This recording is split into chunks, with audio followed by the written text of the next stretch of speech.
প্ৰথম খবৰৰ দৰ্শকসকলক মই প্ৰথমতে এটি বাসগৃহ দেখাব বিচাৰিছোঁ। যিহেতু চৰকাৰে কৈছে চৰকাৰৰ যিসমূহ আঁচনি সেইসমূহ আঁচনি দুখীয়াৰ বাবে, দুখীয়া প্ৰজাৰ বাবে, কিন্তু সেই আঁচনিসমূহ প্ৰকৃতজনে পাইছেনে, এই প্ৰশ্নৰ উত্তৰ কিন্তু দিব লাগিব আজি আমাৰ প্ৰথম খবৰৰ দৰ্শকসকলে। কিয়নো মই যি দৃশ্য দেখাইছোঁ এই দৃশ্য হৈছে বৰ্তমান খোৱাং সমষ্টিৰ অন্তৰ্গত ধেমেচি গাঁও পঞ্চায়তৰ অন্তৰ্গত ২ নং বেজপথাৰ গাঁৱৰ এই দৃশ্য, এই বাসগৃহটোলৈ মন কৰক। আৰু যদি আমি ক'বলৈ যাওঁ এক কথাত, যদি আমি ক'বলৈ যাওঁ যে এই বাসগৃহটোত মানুহ থাকে নে জীৱ জন্তু থাকে, যদি ক'বলৈ যাওঁ কিন্তু ক'ব লাগিব যে এই বাসগৃহটোত কিন্তু মানুহেই থাকে। এটি বাসগৃহ। আৰু আমি পৰিয়ালৰ লোকৰ পৰা জানিব পাৰিছোঁ যে বিগত 10 বছৰ দিন ধৰি তেখেতলোকে চৰকাৰক নিবেদন কৰিছে, কিন্তু তেখেতলোকে কোনো ফল পোৱা নাই। মই তেখেতৰ পৰিয়ালৰ এজন আছে, মই পৰিয়ালৰজনৰ পৰা প্ৰথমতে জানিব বিচাৰিম। আৰু লগতে ঘৰৰ যি গৃহত তুলসী গগৈ ডাঙৰীয়াও আমাৰ লগত আছে। তেখেতৰ লগতো মই কথা পাতিবলৈ চেষ্টা কৰিম। সৰু পুত্ৰ দেখিছোঁ আমি তেখেতৰ লগতে আছে, আৰু দেখিছোঁ ইয়াত কিছু গাঁওবাসী আহিছে। আপোনাৰ নামটো ক'ব, আপুনি কিমান বাৰ আজিলৈকে আবেদন কৰিছে ক'ব, আৰু চৰকাৰলৈ কি অনুৰোধ জনাইছে এইটো ক'ব। আচ্ছা, মোৰ নাম হৈছে তুলসী গগৈ। হয়, মই মানে বিৰাট কষ্ট মাটি কাম হয়, কিন্তু কৰোঁগে এতিয়া মানে অকণমান কমজুৰিমীয়া হৈ গ'লো। হয়, যিকেইটকা পাওঁ কাম কৰি অকলে কৰাহে, আৰু সেইকেইটকা তেল নিমখ খাবলৈ হয়গৈ। হয়, এতিয়া ঘৰত কোন কোন আছে আপোনাৰ? মোৰ ঘৰত এতিয়া ল'ৰা 2টা, ছোৱালী এজনী, আৰু মাইকী আৰু মই 5টা আছে। কিন্তু এই ছোৱালীজনী ক'ত থাকে?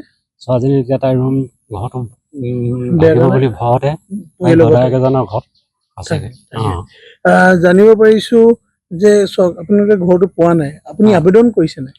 আবেদন কাগজ পত্ৰ দিয়া হৈছে আজি বহুত বছৰ দিন হ'ল। কিমান বাৰ দিলে কাগজ? 20 বছৰ হৈছে।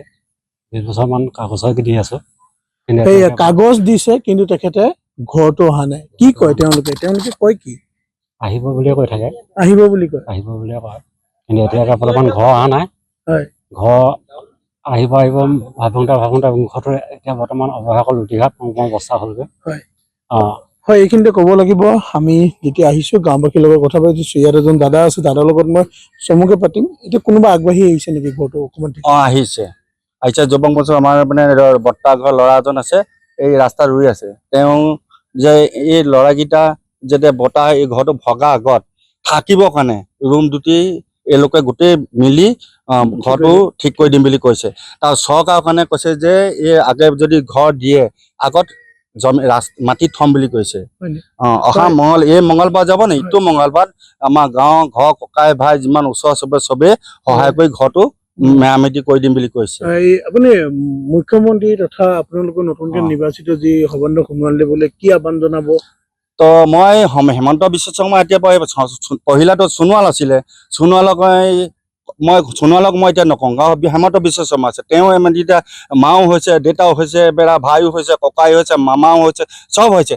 তেওঁক মই অনুৰোধ কৰি যে এই দুখীয়া মানে পুৰণা পোৱালিটো ভাল ধৰণে যেন পানী নোপোৱাকে যেন কিবা এটা তেওঁক মানে ব্যৱস্থা কৰি দিব পাৰে, মই ইমানে অনুৰোধ কৰিছোঁ। মই এগৰাকী বৌ আছে, বৌ কাষলৈ আহিম।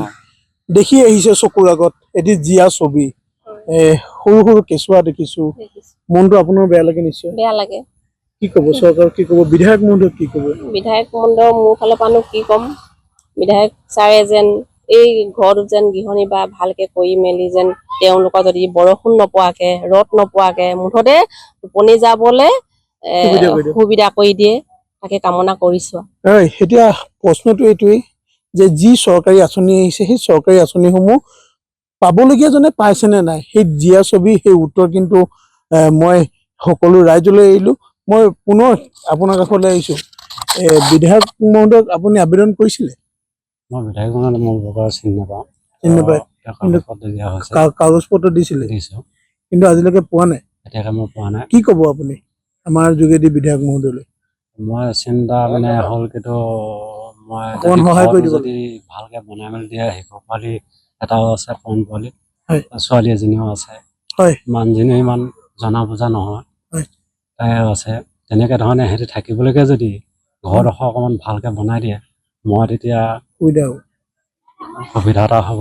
ধন্যবাদ জ্ঞাপন কৰিছোঁ তেখেতে আহ্বান জনাইছে আৰু লগতে আমি প্ৰথম খবৰৰ যোগেদি সন্মানীয় বিধায়কলৈ আমি আহ্বান জনাইছোঁ যাতে আপুনি অতি শীঘ্ৰে তেওঁলোকক যি ব্যৱস্থাখিনি কৰি দিব পাৰে আপোনাৰ যোগেদি কৰি দিবলৈ আমি অনুৰোধ জনালোঁ। আৰু এই জীয়া ছবিখনো আমি প্ৰথম খবৰ দৰ্শকৰ যোগেদি সমগ্ৰ অসমবাসীলৈ আগবঢ়ালোঁ।